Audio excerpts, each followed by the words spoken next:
ఈ అలసింగ్, స్వామీజీ మీరు చికాగోలో జరుగుతున్న సభల్లో పాల్గొనాలి అంటే నాకు అభ్యంతరం లేదు, కానీ ఎవరైనా పంపితే వెళ్తాను అన్నట్టు. వెంటనే నా తరపు నుంచి ముందు నేను ఇస్తున్నాను, ఒక ఆయన ₹2 డబ్బులు ఇచ్చాడు. ఆయన నాలాంటి బిచ్చగాడికి ఇది ఇచ్చేస్తాను అన్నట్టు. అంటే ఆయన పెద్ద ఆసక్తి చూపించలేదు, అన్నాడే కానీ పెద్ద ఆసక్తి చూపించలేదు. అక్కడి నుంచి కొంతమంది ఆయన వద్దకు వచ్చినప్పుడు సింగారవేలు మొదలయార్ అనేటువంటి క్రిస్టియన్ కాలేజీలో ఆయన సైన్స్ ప్రొఫెసర్ అండి. ఆయనకి క్రైస్తవ మతం మీద చాలా గౌరవం, హిందూ మతం మీద చాలా తక్కువ దృష్టి. ఆయన చాలా ఆవేశంగా వచ్చేట్టు ఈయన వద్దకు నానా ప్రశ్నలు వేద్దామని. కానీ ఈయన చూసి వెంటనే ఈయన పాదాక్రాంతుడైపోయాడు. తర్వాత ఈయన ఆధ్వర్యంలో సన్యాస దీక్ష తీసుకుని ఈయన చెప్తున్నటువంటి పనులకు బాధ్యత కూడా వహించాడు. మొత్తానికి తన దృష్టితోనే కొందరు మార్చాడు. ఇక్కడ వివేకానంద గురించి తెలుసుకోవాల్సింది ఏంటంటే మంచి బలమైన శరీరం అండి, దృఢమైన శరీరం. ఒకరోజు ఒక మిత్రుడితో మెరీనా బీచ్ లో నడుస్తూ నీకు మల్ల యుద్ధం తెలుసా అన్నట్టు. తెలుసు అన్నాడు. ఆయన పేరు అయ్యర్. అయితే ఒక పట్టుబడదాను రా అన్నాడు. అప్పటి నుంచి ఆయన ఈయన్ని పహిల్వాన్ స్వామిని పిలిచేవారు, ఆ పేరు కూడా పొందాడు ఈయన. అంతేకాదు ఒకప్పుడు ఒక ఆయన వచ్చి నాకు సంధ్యావందనం చేయడానికి సమయం కొన్ని సమయాలు తీరుకుండట్లేదండి, చెయ్యకపోతే పర్వాలేదా అన్నట్టు. వెంటనే నేను కోపంగా, నాయన ప్రాచీన మహర్షులు ఎందరో పెద్దలు మనకంటే ప్రతి క్షణం సార్థకంగా శ్రమపడే మేధావులు వారు సమయానుగుణంగా సంధ్యావందనం చేస్తుంటే వాళ్ళతో పోలిస్తే పురుగుల్లాంటి నువ్వు తీరిక లేదని చెప్పడం సరిపోయిందన్న. అంత గట్టిగా ఉండేదండి ఈయన సమాధానం. అంతేకాదు ఒకసారి కుర్రవాడు వచ్చి వేదాలు వింటూ ఉంటే అనిపిస్తుందండి అర్థం పర్థం లేని పిచ్చుకోతలు లాంటివి అనిపిస్తుంది అన్నాడు. వెంటనే మహర్షులు తోలనాడడానికి ఎంత ధైర్యం అయ్యా, మిడిమిడి చదువులతో నీ బుద్ధులు పాడైపోయాయి. వాళ్ళు ఆవిష్కరించే సత్యాన్ని ఎప్పుడైనా విశ్లేషించావా? కనీసం ఒక్కడైనా చదివి దాని అర్థం ఏమిటో ఆలోచించావా? చదవకుండానే మీరందరూ దురభిప్రాయాలు ఏర్పరచుకుంటున్నారని మాట్లాడాడు. అంటే సమాధానం చెప్పేటప్పుడు ఎంత దృఢంగా చెప్పాలో అలా చెప్పేవాడండి ఈయన. సత్యం ఉన్న చోట దృఢత్వం ఉంటుంది, అది తెలుసుకోవాల్సింది. మొత్తానికి చెన్నైలో చాలా అద్భుతమైనటువంటి సమావేశాలు జరిగేవి. అదే సమయంలో ఆయన మన ఆధ్యాత్మిక సంపదని విరివిగా పంచివ్వాల్సిన తరుణం వచ్చింది. ప్రాచీన ఋషులు మన హిందూ మతాన్ని ఎలా రూపుదిద్దించారో ఆ పారమార్థిక సంపది అదే మన దేశానికి రక్షణ, అది కాపాడుకోవాలి అని చాలా మందిని ఆయన ప్రేరేపణ చేసేవారు. అంతేకాదు ఆ సమయంలో ఆయన బీచ్లో తిరిగేటప్పుడు అనేక మంది మత్స్యకారులు కానీ ఇతరులు కానీ పేదరికంతో కొట్టుకుపోతున్న వాళ్ళని చూస్తే కళ్ళ నీళ్లు వచ్చేటండి. ఆయన బాధ ఏంటంటే కొద్దిమంది ఎవరో చదువుకున్న వాళ్ళు, సంపన్నులు, పండితులు ఉండవచ్చు, కానీ ధర్మము, సనాతన విజ్ఞానము, తాత్వికత సామాన్య జనుల్లోకి వెళ్ళాలి. ఏ దేశంలో అధిక జనం వాళ్లే, అధిక జనంలోకి చేరాలి, కుటీరాల్లోకి చేరాలి, కర్మాగారాల్లోకి చేరాలి సనాతన ధర్మం అని భావించాడు. ఇది బాగా తెలుసుకోవాల్సింది. ఆ సమయంలో హైదరాబాద్ వాళ్ళు ఈయనకు ఆహ్వానం పలికారు. అప్పుడు ఈయన హైదరాబాద్ వచ్చారు. హైదరాబాద్లో ఈయనకు ఆత్మీయుల మధుసూదన్ చటర్జీ మొదలైన ఘన స్వాగతం పలికారండి. అది 1893 ఫిబ్రవరి. ఆ సమయంలో హైదరాబాదు నైజాం పాలనలో ఉండేది. అప్పుడు ఆ నవాబ్ రాజప్రసాదానికి ఆహ్వానం వచ్చింది.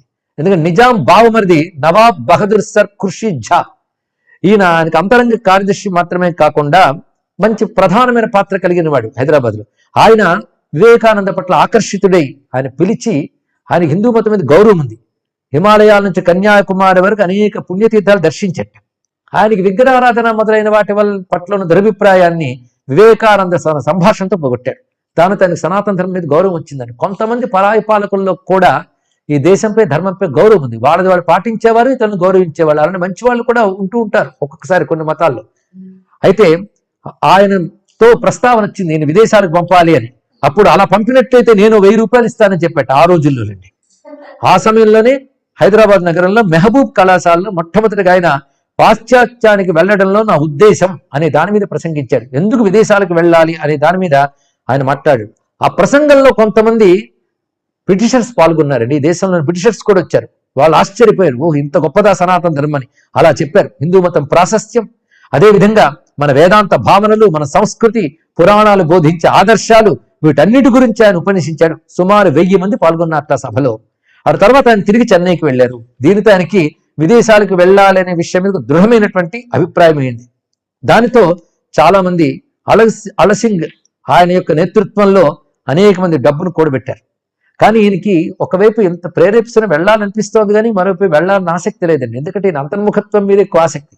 కానీ ఆ సమయంలో నిద్రిస్తున్న ప్రతిసారి సముద్ర తీరంలో పరమహంస నిలబడి సముద్రంలోకి వెళ్ళిపోయి ఇలా రా రా రా అని పిలుస్తున్నట్టు అనిపించేది. కనుక ఆయన ప్రేరేపణ చేస్తున్నారు అనిపించేది. అదే సమయంలో ఆయనకి ఒక్కసారి మాతృదేవి అనుమతిస్తే వెళ్ళాలి అని నిర్ణయించుకుని ఉత్తరం రాశారు. అంటే శారదామాతకు ఉత్తరం రాశారు.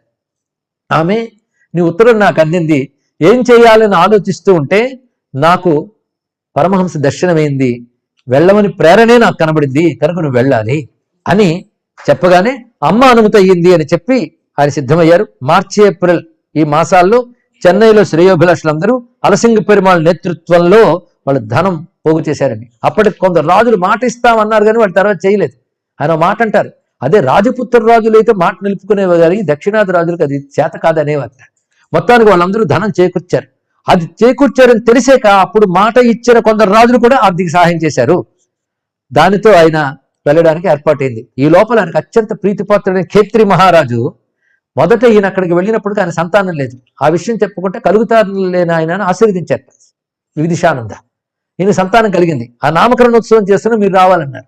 ఇప్పుడు నేను విదేశానికి వెళ్ళే హడావిడిలో ఉన్నాను అంటే మీరు మా వద్దకు వచ్చి ఆశీర్వదించి మీరు వెళ్ళేటట్లు మేము ఏర్పాటు చేసుకుంటామని ఆయన మనిషిని పంపించి వాహనాన్ని పంపించి రప్పించారు. ఆ తర్వాత అక్కడికి వెళ్ళినప్పుడు ఆయన తెలుసుకుని వెంటనే అన్ని ఏర్పాట్లు చేసి ద్రవ్యం మళ్ళీ అధికంగా ఇచ్చి ఆయన 2వ తరగతి టికెట్ ఉన్నది ఆ నౌకలో, దాన్ని మొదటి తరగతిలోకి మార్చాడండి ఆయన. మార్చి తాను ఇతర మిత్రులందరితో కలిసి 1893 మే 31వ తేదీ స్వామి అమెరికాకి బయలుదేరాలని సిద్ధమయ్యారు. మొత్తాన్ని వీడ్కోలు పలకడానికి అందరూ వచ్చారండి అక్కడికి.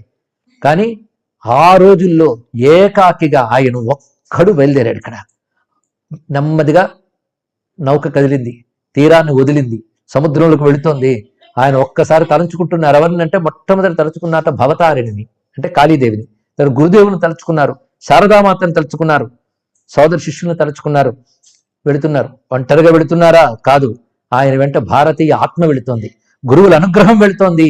ఈ భారతదేశ ఉన్నత శిఖరాలు, నదులు, ఈ భారతదేశ వాయుతరంగాల్లో ఉన్నటువంటి వేదనాదాలు, అదేవిధంగా తులసి, మీరా, తుకారాం మొదలైన భక్తుల యొక్క హృదయాలు అన్నీ ఆయనతో తోడుతో వెళుతున్నాయి.